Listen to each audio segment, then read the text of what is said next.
All right, thanking and praising God this time for the clarity that he offers us, even though it can be difficult to understand sometimes and accept. And I think the only reason it can be difficult to understand for us, at least for the things he's revealed to us, is because there are times when we just don't want to understand it. And I think it has a lot to do with what is going on in this chapter that I want to call, what do we want to call it?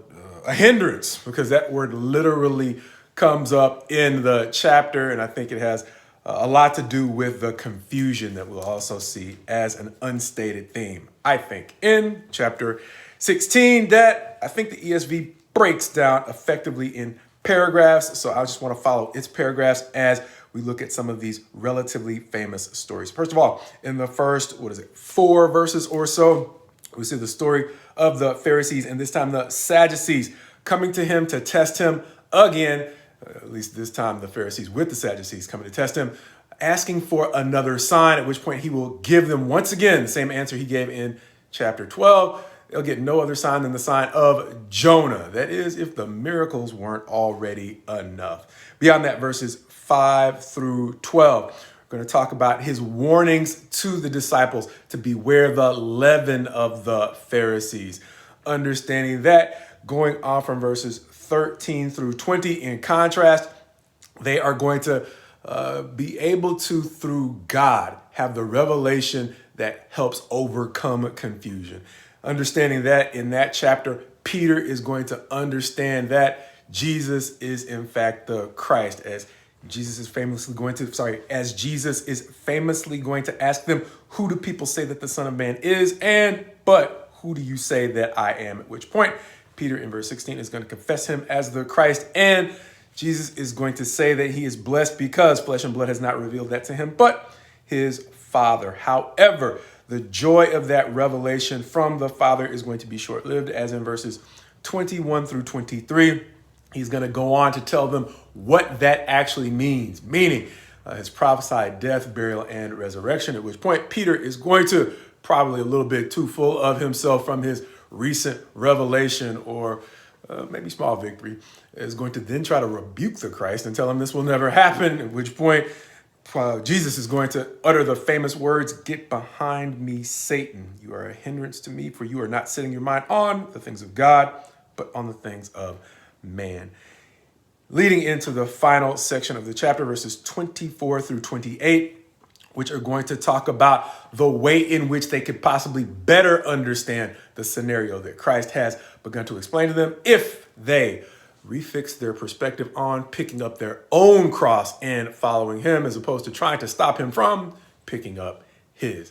And I guess the thing that thematically stood out to me in this chapter is the way in which the confusion manifests in the first section, potentially spreads, as he warns in the second section, only to have him help us understand the way that confusion is resolved in God. That first section showing us the way that he takes a little bit different approach to the same problem. This time when the Pharisees and Sadducees come together to ask for a sign, he's going to take a different approach than he did in chapter 12, when he simply says people in relatively godless nations like Nineveh repented at the preaching of a prophet like Jonah. However, that generation had the actual Christ, God in the flesh, with them and refused to repent. And so they would be condemned quite possibly by more godless nations that were more likely to repent.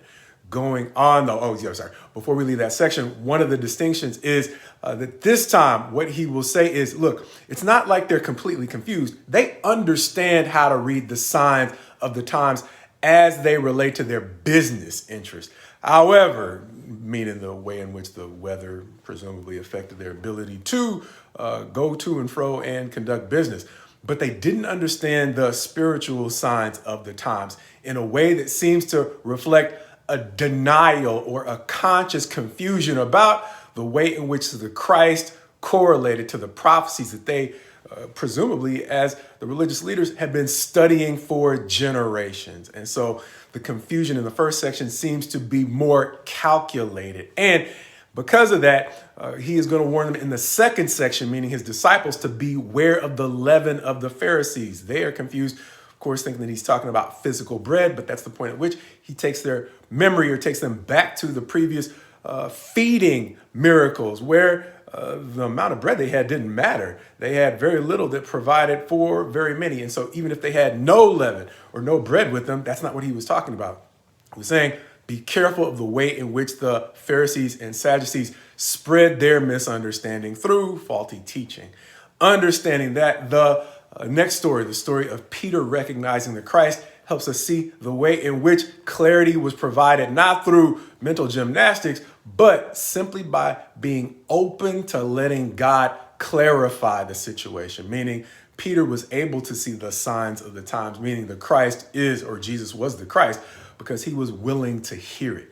Beyond that, though, his revelation from Christ should not get him overconfident in his ability to understand beyond that which God had actually revealed to him. Therefore, when he decides that after hearing that Jesus being the Christ is going to have to be killed and resurrected, he decides he's going to step in and intervene, saying, this will never happen to you.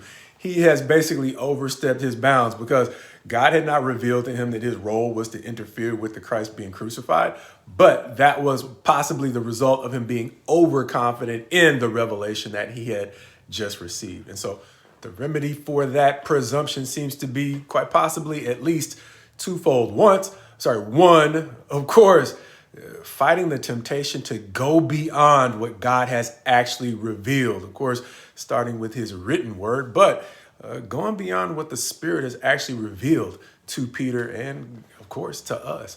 And even beyond that, one of the ways that we can potentially fight the temptation to go too far in our spiritual revelations is to fully embrace the purpose that God has for us, as we mentioned before. Not stepping in the way of Christ picking up his cross, but fully embracing the role that he has for us as well, that likewise involves a cross. And there are times when, even though my intervention might seem like it's altruistic, it really might just be more motivated in the fact that I don't want him to pick up his cross because I ain't really embraced the fact that I got to pick up mine too. Reminding me of two recent personal illustrations. One just from this past Wednesday night, where I was trying to look ahead to the organization of the Gospels. Part of it I got right in terms of the sequence of the synoptic Gospels, the way that they conclude with Jesus establishing his authority in roughly, I think, each of those Gospels, then having that challenged in person in the, I call it, I guess, the showdown in Jerusalem before he goes on to talk about the end times, all that leading up to the crucifixion in the synoptic Gospels. One thing I got out of sequence was two triptychs or two sets of three parables that Jesus uses, one in Matthew, one in Luke, and I jumbled them together, understanding that going toward the end of Matthew, he's going to tell three stories. One about the, 10 virgins, 5 wise, 5 foolish. Then the next story of the talents, leading into the story about final judgment. I jumbled the ones from Luke, talking about the lost coin, the lost sheep, and then I talked about then final judgment. No, the last one in that triptych is actually the famous story of the lost son or the prodigal son. But that was me running too far ahead of what was actually written, running too far ahead of my actual study, trying to guesstimate and then messing it all up. Hopefully we get in the habit of, as we say from time to time, confessing those, because one of the other mistakes I saw just recently was in an end times study that I saw an individual do. Great job. But one of the things that happened was they took certain prophecies from Daniel out of sequence and spliced them together with other portions of the New Testament, including the Revelation, to come to a conclusion about where we are headed in the end times. God willing, he will bless us to overcome either or both of those temptations. One, the one to prove a point so much that you go ahead of your study and you jumble the things that are in your memory about what the word actually says. As I did, being so eager to make a point that you actually just make a mistake. But also avoiding the temptation to make the other type of mistake, one that's more calculated. Honestly, just taking pieces of the scriptures, not taking them as they are written in the sequence they are written and according to the point that the Christ or God is trying to make, and simply chopping them up and reassembling them into a point that neither God nor the Christ nor his apostles were ever trying to make in anything. they've ever said to us. And even worse, as Jesus warns in the earlier portions of this chapter, turning that into the leaven of the Pharisees, a teaching that actually steers people away from the things that God is trying to reveal.